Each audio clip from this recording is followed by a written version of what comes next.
Oh shit. Gigi didn't know what the fuck he was doing. Sending only 2 people in pairs after these goddamn kings.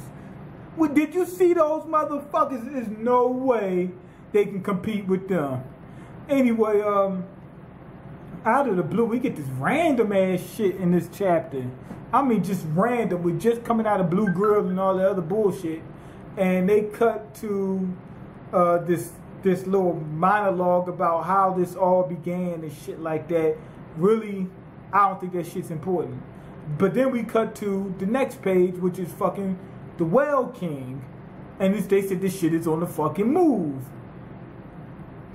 And like I said before, I think that Whale King is what they remember. They said the moon, something the size, an asteroid the size of the moon fell into the ocean.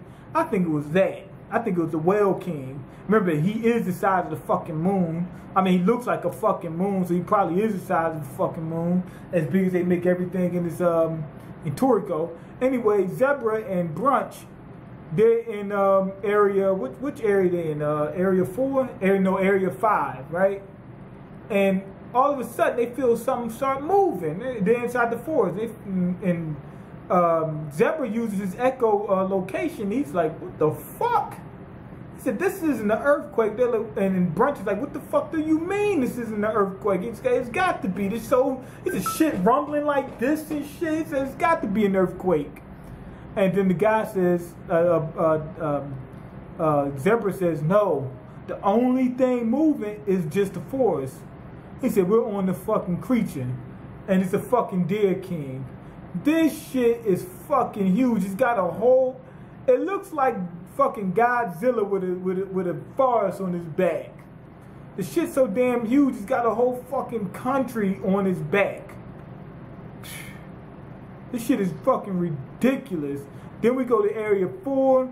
That's with Coco and... I mean, not Coco.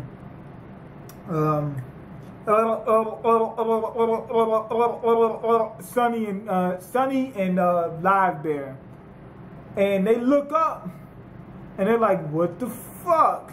He says, a giant wall in front of us. It's like the red line. And the guy says, Live Bear said, that's not a fucking wall, and it was moving. This thing is fucking Mother Snake. And look, the shit is so fucking big that it's not this whole page that we got. Almost all of it is a Mother Snake, and that's not even all of it. It's just a portion of it. And the top's not even showing. It's showing the bottom of it, and then at the top, it cuts off. It's still bigger than that. Even if it's only about a little bit, it's still big, too big to fit in that whole page. I'm looking at mountains and shit like that that's smaller. I mean, not just dwarf this shit. I mean, just being dwarfed by this shit. And not only that, it's not just that big, it's so fucking long. I mean, it's so fucking long, goddammit. But the crazy thing about it is Bambina is also an 8 king, or one of the 8 kings, and he's up there in strength with them, and he's a spec to him. Wow. That is ridiculous. Anyway, Coco, he's with what's my boy name? Tyrant or whatever his name is. And they almost get hit by something. It's a fucking King Crow. King Emperor Crow. King Emperor Crow. Now the fucking feather from this bitch is the size of a building. It's the size of a building, the feather. Well, it's not quite the size of a building, but it's the height of a fucking building. It's the size of a house. Just one feather. But that gives us a glimpse at what size the Crow King is, Emperor Crow. If one feather is that long, that means it's probably like the size of like, I don't know, 5 buildings, something like that, 6 buildings. You know, the feathers on the bird is close to the size of the bird as well. It's like only what's like twice or 3 times the length of, you know what I mean? It's comparable to the fucking feather. But now seeing this shit, it's like, damn, these motherfuckers are too fucking big. Emperor Crow is probably the one of the smaller ones. I think Mother Snake and and Moon got them beat. I think Mother Snake and Moon are just the fucking biggest damn things ever known to man. I think Mother Snake probably the biggest. Anyway, we cut to Toriko and what's his name? Starjin. And they run into fucking King Landshark. And if I'm not mistaken, isn't that the damn the creature that fought against the Battle Wolf at some point? Battle Wolf took him out or something like that? Well, I think so. But anyway, they said this shit is so fucking strong, it wouldn't even hesitate fighting against the 8 Kings. And it can compete with them. I don't think it'll win, but it can compete with the fucking 8 Kings. And Starjin and Toriko said, let's go ahead and take him down. He said, and he's on Jiro's full course. So Jiro's not playing. His full course consists of being damn near the level of a fucking 8 King. That means he could fight the 8 Kings. That's what it means. And he said he also wanted to taste it. Starjin, seeing what was behind it, he said, I don't want to fuck with that. It was the fucking Battle Wolf. This shit got to be crazy. It's got to be ridiculous. He's getting ready to fight something that's on the level of the 8 Kings, somewhere close to the level, one step down from the 8 Kings. But he doesn't want to fight Battle Wolf. It's got to be crazy. And plus, we know Battle Wolf's super fucking fast. I think it's his speed that's his main power. Anyway, we cut to Bambina, right? And guess what he's doing? He's training Kiss, Queen, and Terry. He's training. He's fucking them up too.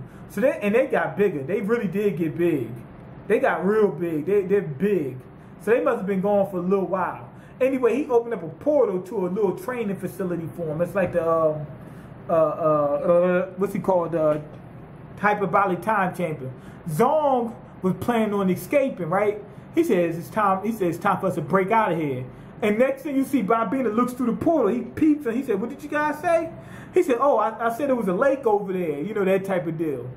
Anyway, after that, we cut to Area 2. Now, Area 2 is the same area that Starjin and Toriko in. Neo is in that area.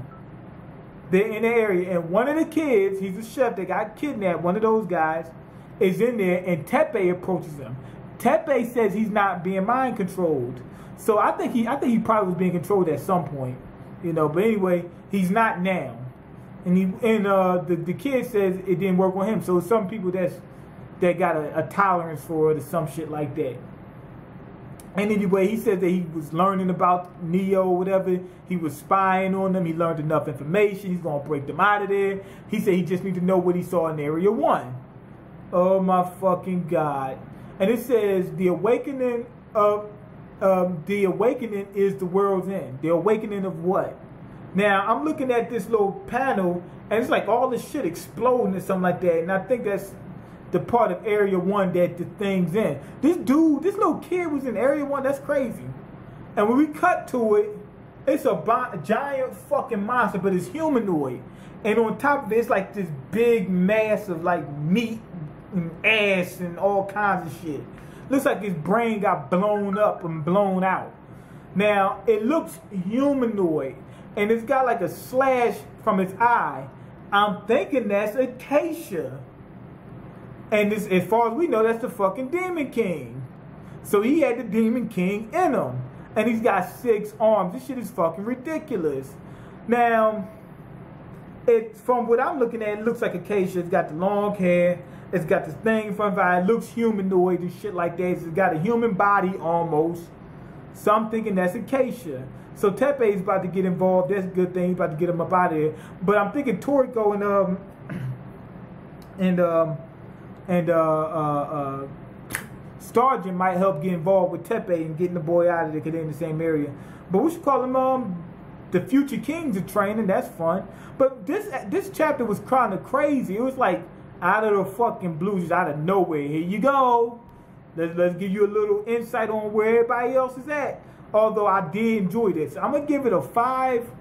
Although it was weird as shit seeing everything come out of nowhere, out of the blue. I mean, nowhere it just came out. But hey, all the fucking 8 kings are fucking super huge except for Bambina. He's the only small one, which I actually enjoyed.